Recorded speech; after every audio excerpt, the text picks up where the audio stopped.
अस्सलामुअलैकुम दोस्तों, आज हम जिस शख्सियत की इस्लाम कबूल करने की कहानी बताने जा रहे हैं उन्हें इंडिया में शायद ही कोई ना जानता हो।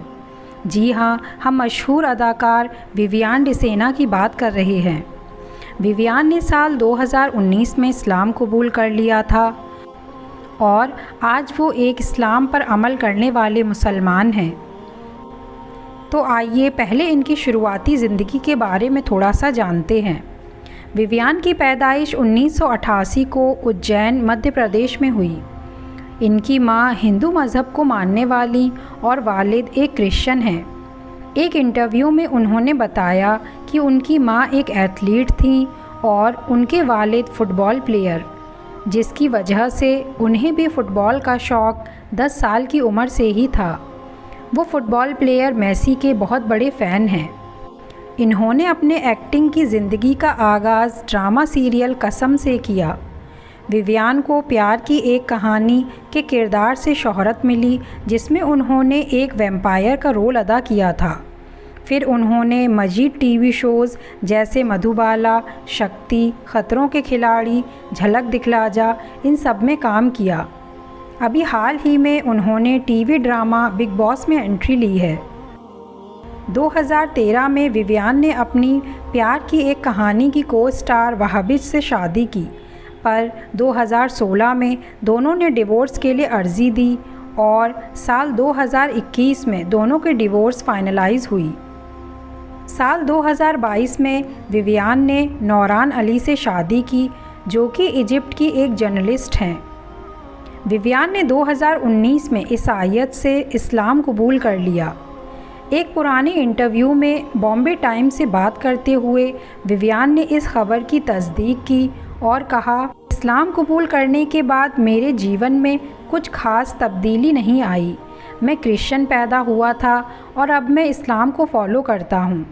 मैंने 2019 के पाक महीने रमज़ान के दौरान इस्लाम अपनाया। मुझे रोज़ाना 5 दफ़ा नमाज अदा करने में बहुत सुकून और राहत महसूस होती है। विवियान और नौरान की एक बेटी भी है, जिसके बारे में बात करते हुए विवियान ने कहा, बाबा बनने का ख्वाब पूरा होना और सबसे खूबसूरत एहसास है। हर बार जब मैं अपनी बेटी को हाथ में उठाता हूँ, मैं खुद को दुनिया की सबसे ऊंची जगह पर महसूस करता हूँ। मैं और क्या मांग सकता था। हमने अपनी बेटी का नाम लायान विवियान रखा है। जैसे ही विवियान ने अपने मज़हब तब्दील करने की खबर की तस्दीक की, बहुत से लोगों ने अंदाज़ा लगाया कि शायद उन्होंने अपना नाम भी तब्दील कर लिया होगा। लेकिन एक आस्क वीडी सेशन के दौरान जब एक फ़ैन ने इस बारे में पूछा, तो एक्टर ने जवाब दिया, मैं उस शख्स से मिलना चाहता हूँ जिसने आपको ये बताया कि इस्लाम कबूल करने के बाद मेरा नाम बदलना ज़रूरी है। विवियान ने बहुत अरसे से हमेशा के लिए मीडिया की नज़र से दूर रहना शुरू कर दिया था। एक्टर ने हाल ही में रमज़ान के शुरू होने पर अपने सब फैंस को मुबारकबाद दी और उन्होंने लिखा, ऑलमाइटी इस पाक पहले जुमे पर रमज़ान में हमें उन लोगों में शामिल करें जो आपकी खातिर पुरसिद्क रोज़ा रखें।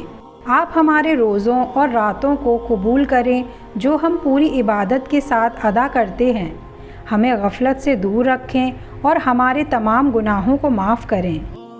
रमज़ान के बारे में एक इंटरव्यू में उनका कहना था कि मैंने रमज़ान में इस्लाम कबूल किया। ये बात ही रमज़ान को मेरे दिल के बहुत करीब करती है। इस साल मेरा छठा रमज़ान है और अल्लाह की रहमत से मैं हर साल रोज़े रखता हूँ। पूरे महीने के रोज़े रखना हमारे लिए फ़र्ज़ है, क्योंकि ये इस्लाम के 5 बुनियादी अहकामात में से एक है। इसलिए मैं 30 दिन के पूरे रोज़े रखता हूँ, जब तक कोई वजह ना हो जो मुझे रोज़ा ना रखने की इजाज़त दे। विवियान आगे कहते हैं, वो कोशिश करते हैं कि रमज़ान अपने परिवार के साथ बहरीन में गुजारें। शुरुआती रोज़े रखने के एहसास के बारे में जब उनसे पूछा गया, तो उन्होंने बताया, मैं इस बात से इनकार नहीं कर सकता कि शुरू में रोज़े रखने पर मैं बहुत फ़िक्रमंद होता था, ख़ासकर क्योंकि पानी और कॉफ़ी मेरे लिए ज़रूरत है। मेरी फैमिली और दोस्तों को भी ये देखकर हैरानी होती है कि मैं 13 या 14 घंटे बिना पानी या कैफ़ीन के कैसे गुजार रहा हूँ। अल्लाह ने अब तक बहुत मेहरबानी की है। मेरा रोज़ा रखने का सफ़र काफ़ी आसान रहा है।